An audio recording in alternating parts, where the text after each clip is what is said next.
अस्सलाम वालेकुम वीवर्स, मैं हूं जावेद इकबाल कुरैशी। मैं आपकी खिदमत में एक मरतबा दोबारा हाज़िर हूं। वीवर्स, आज की वीडियो में हम जो बात करेंगे वो बहुत अहम मसला है। बहुत अहम मसले पे हम कुछ निकात आपको बताने की कोशिश करेंगे। देखें, हमारे मुल्क में फ़िरका परस्ती बहुत ज़्यादा है, लेकिन हर मुसलमान की ये ख्वाहिश है, कोई चाहे बरेलवी है, देवबंदी है, कादरी है, अहले हदीस है, इवन के शिया भी है, वो यही चाहते हैं कि नबी करीम सल्लल्लाहु अलैहि वसल्लम की सुन्नत पे अमल किया जाए, शरीयत का निज़ाम कायम हो। लेकिन आज तक ये क्यों नहीं हो सका, इसकी आखिर क्या वजह है? तो आज की वीडियो में हम इस पे बात करेंगे और आखिर में हल भी बताएंगे कि आखिर कैसे पाकिस्तान में शरई निज़ाम कायम हो सकता है, कुरान और सुन्ना का निज़ाम कायम हो सकता है, कैसे फ़िरका परस्ती बंद हो सकती है, ख़त्म हो सकती है, कैसे हम कुछ नुकात पे इकट्ठे होकर बैठ सकते हैं। तो आज की वीडियो को आखिर तक लाजमी देखिएगा।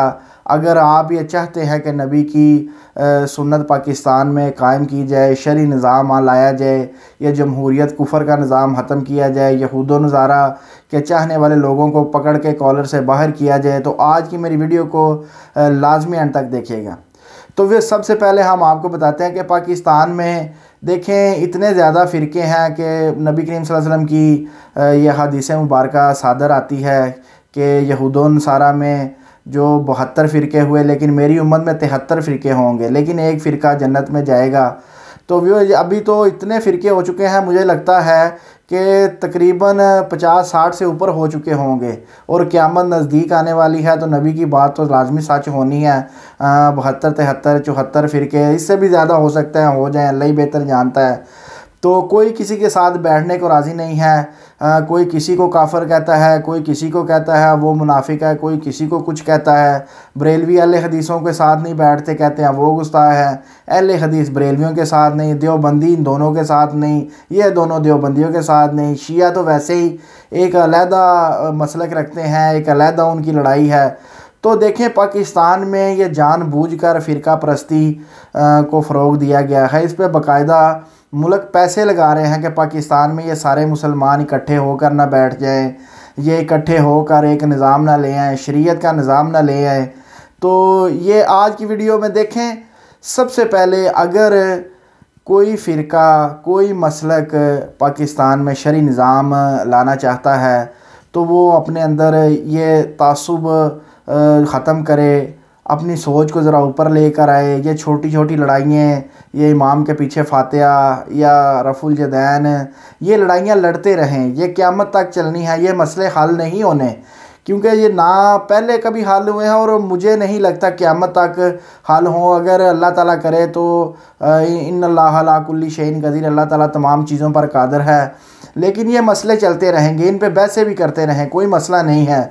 एक दूसरे पर तानो तशनी भी करते रहें, हालांकि ये भी नहीं होना चाहिए। लेकिन अगर कोई ये चाहता है कि पाकिस्तान में खिलाफत का निज़ाम आए, शरई निज़ाम आए, तो उसका तरीका ये है कि तमाम बड़े उलमा इकराम, तमाम मिसाल के तौर पर जो अहले हदीस हैं, वो अपना किसी को बड़ा नामज़द करें, जी ये हमारा बड़ा है। उसके बाद देवबंदी जो है वो किसी एक को बड़ा नामज़द करें, जो बरेलवी हैं वो किसी एक को बड़ा नामज़द करें, जी कहें हम इनके पीछे हैं। और जो शिया हैं, जो वो अपने किसी बड़े को नामज़द करें, और जो चारों मसालिक जो बड़ों को नामज़द करेंगे, एक जगह बैठकर जो अपने मामलात तय करें, ये बातें तय करें, नुकात तय करें, बैठें, बातें करें, शराइत लिखें, एक चार्ट बनाएं, शराइत लिखें, जी देखें हम सब मिलकर, हमारी अवाम हमारे साथ है, अहले हदीस अवाम, अहले हदीस आलम दीन के पीछे हों, देवबंदी आलम दीन जो नामज़द हो उसके पीछे देवबंदी हों, बरेलवी के पीछे बरेलवी हों सब, और अहले तशीयों के पीछे अहले तशी हों। ये सारे बैठकर जी ये नुकात तय करें, जी हम अब पाकिस्तान में इस्लामी शरई निज़ाम लाना चाहते हैं, इस पे अमल पैरा होना चाहते हैं। तो जो भी जो है वो खलीफा बने।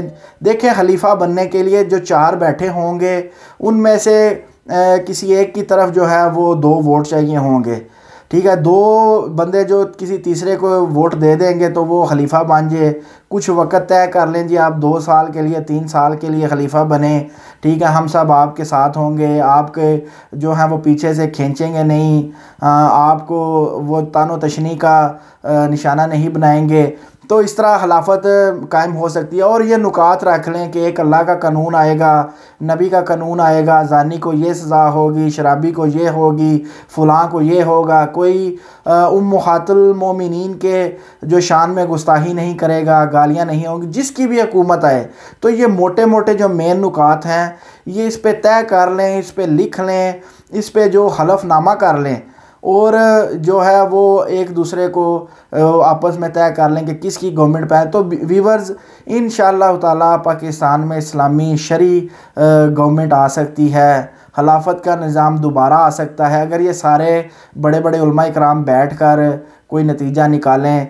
देखें, नीचे वाली लड़ाइयाँ जो हैं ये चलती रहेंगी, ठीक है। ये जैसा कि मैंने पहले बताया, अगर किसी को इख्तलाफ है जी इमाम के पीछे फातिहा ना पढ़े और किसी को है कि जी ये पढ़ते क्यों नहीं, तो ये बहसे मुनाजरे भी चलते रहेंगे, ठीक है। ये ख़त्म नहीं होने, ना पहले ख़त्म हुए जैसा कि मैंने पहले बताया, और बड़ी मुश्किल है अगर ख़त्म हो तो। अगर किसी को और कोई मसला है, ठीक है, तो ये नॉर्मल बहसें हैं, ये बाद की बहसें हैं, ठीक है। कुछ लोग इसको बहुत बड़ी बहसें कहते हैं, लेकिन इन सब से बड़ी बहस जो है कि हम दुनिया में आए हैं अल्लाह का निज़ाम कायम करने, नबी का निज़ाम कायम करने। देखें, अभी मौजूदा जो पाकिस्तान में हालात हुए हैं फ्रांस के सफ़ीर वाले, अगर पाकिस्तान में इस्लामी शरी हुकूमत होती तो क्या आप सोचते हैं कोई बरेलवी चाहे खलीफा होता या देवबंदी या अहले हदीस, चलें शिया को भी अगर कर लें, तो क्या वो सफ़ीर को इस मुल्क में रहने देते? कम से कम वो इस बात पे तो मुतफिक होते कि जो नबी की शान में गुस्ताही करेगा उसको निकाला जाएगा, ठीक है। अल्लाह की शान में जो गुस्ताही करेगा उसको मारा जाएगा, ये सज़ा होगी, ये चीज़ें होंगी, उसको मारा पीटा जाएगा। तो व्यूअर्स, जब सब मिलकर बैठ जाएंगे तो कोई ना कोई हल निकलेगा, ठीक है। तो इसलिए सारे मिलकर बैठें, खुदा के लिए सारे मिलकर बैठें। ये आलम दीन जो है इन सियासी पार्टियों के पीछे बैठना, ओहदे लेने छोड़ दें, ये कुफर का निज़ाम है। ये मैंने पहले भी इस पर वीडियो बनाई थी कि जब अल्लाह ने अपना निज़ाम दिया है, अपनी शराइतें दी हैं कुरान और हदीस की रोशनी में, तो फिर नया निज़ाम, नए कानून बनाने की ज़रूरत क्या है? और यही हो रहा है कि पाकिस्तान की पार्लियामेंट में बैठकर एक नया कानून बनता है और वो पास होकर वहाँ पे लागू कर दिया जाता है। हालांकि ऐसा होना ही नहीं चाहिए। अल्लाह ताला ने जब अपने कवानीन बता दिए हैं, नबी करीम सल्लल्लाहु अलैहि वसल्लम ने अपने कवानीन दे दिए हैं, तो नए कवानीन बनाने की ज़रूरत क्या है? उसी कानून पे ही अमल पैरा हो, ठीक है, उसी पे ही अमल किया जाए। या तो कह दें जी फ़लाँ सज़ा की या फ़लाँ बात का जवाब कुरान और हदीस में नहीं है, बिल्कुल भी ऐसा नहीं है। तमाम चीज़ों की नबी करीम सल्लल्लाहु अलैहि वसल्लम ने खोल खोल कर वजाहत किया। जब कवानीन क़यामत तक यही हैं तो फिर इस पर अमल पैरा क्यों नहीं हुआ जाता, ठीक है। नए कानून बनाए जा रहे हैं जी, हमने जी 71 के आइन नया दिए हैं कि 73 का नया आइन दिया है, भाई बनाने की ज़रूरत जी अगर कहें तो कहते हैं जी ये भी उलमा इकराम ने बनाया है, कुरान और हदीस से माहूज़ है। भाई कुरान और हदीस से एक चीज़ माहूज़ जो की है, जो कि मैं समझता हूँ बिल्कुल ख़िलाफ़ है, उस पर किसी पे अमल नहीं होता, तो आप कुरान और हदीस के कानून को लागू करें। तो ये इसी सूरत में हो सकता है तमाम उलमा इकराम बैठ कर कुछ नुकात तय करें कि जी हम चारों मसालिक में से जिसको भी खलीफा बनाया जाएगा इतने अरसे के लिए, वो ये कवानीन लाजमी राइज करेगा, इससे हटेगा नहीं। अगर इससे हटेगा तो फिर उसकी खिलाफत ख़त्म करके दूसरे को मौका दिया जाएगा, ठीक है। तो ये कवानीन अगर इस तरह सारे मिलकर बैठ गए तो अल्लाह की रस्सी को मजबूती से थाम लिया जाएगा, जो कि अल्लाह ताला ने भी फरमाया है कि तफरके में ना बटो, मिलकर बैठो और अल्लाह की शरीयत को, कवानीन को कायम करो। तो यही हल है। ये हल हमने बहुत बहसों के बाद नतीजा निकाला है, बहुत से लोगों से गुफ्तो शनीद के बाद, कि तमाम लोग बैठेंगे तो बैठ कर ही हल निकलेगा। अगर कोई अहले हदीस कहता है जी मैं अकेला ही शरीयत का निज़ाम ले आऊँगा, या कोई देवबंदी या बरेलवी या शिया, तो भाई फिर आज तक लाए क्यों नहीं?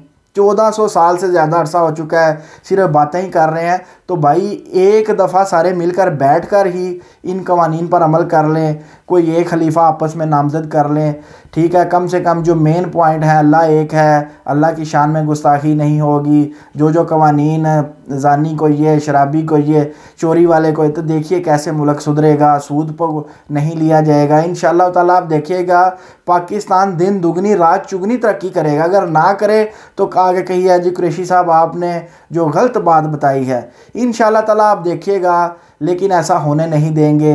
ये ऐसा ही है कि आपने लोहे के चने चबाने होंगे। तमाम मसालिक को इकट्ठे नहीं होने देते, कभी किसी को किसी बात पे लड़ा देते हैं जी, उसने तुम्हें काफिर कहा, फिर हम लड़ते रहते हैं, दूसरे को काफिर कह दिया जी, फिर लड़ते रहते हैं। तो ये ऐसा करना कोई आसान नहीं होगा। इवन के जो हमारे बड़े बड़े ओहदों पे भी विराजमान हैं वो भी ये नहीं चाहते, वो भी मगरबी आकाओं के पीछे लगे हुए हैं, वो नहीं चाहते ये तमाम मसालिक अगर इकट्ठे होकर बैठ गए, ठीक है, तो कोई भी जो एक दूसरे के खिलाफ दूसरे के कान नहीं भरेगा। तमाम मेन पॉइंट पर सारे इकट्ठे हो जाएंगे और शरीयत को कायम कर देंगे, ठीक है, शरीयत को नाफिज कर देंगे। निचली लड़ाइयाँ लड़ते रहेंगे, बहसें होती रहेंगी, लेकिन वो बाद के मामलात हैं। तो मेरी इल्तिजा होगी तमाम बड़े बड़े जो उलमा इकराम है, तमाम मसालिक के मेरी वीडियो को देखें और कुछ इस बारे में सोचें, कोई महफ़िल काम करें, ठीक है। इन महफ़िलों के नतीजा में इंशाअल्लाह ताला इस्लामी शरई निज़ाम निकलेगा।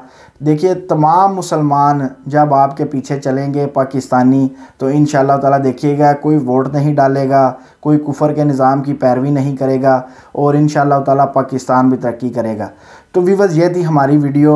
इंशाअल्लाह ताला हम उम्मीद करते हैं कि आपको ये पसंद आई होगी और ये हमारी कुछ कोशिश भी है जो हमने शुरू की है कि पाकिस्तान में इस्लामी शरई निज़ाम कैसे कायम किया जाए। तो इसका ये छोटा सा फार्मूला हमने आपको इस वीडियो में बताया। अगर किसी के पास मज़ीद अच्छा फार्मूला है तो वो कमेंट्स बॉक्स में बताएं। हम इंशाअल्लाह ताला नई वीडियो में उनकी राय को भी शामिल करेंगे, वो भी बताएंगे लोगों को। लेकिन अभी तक की जो सबसे अच्छी राय है वो यही है कि तमाम उलमा इकराम बैठें, ठीक है, तमाम छोटे छोटे मामलात को पीछे करें और बड़े मामलात पे इकट्ठे होकर बैठ जाएं, ठीक है, और इस्लामी शरई निज़ाम को कायम करें।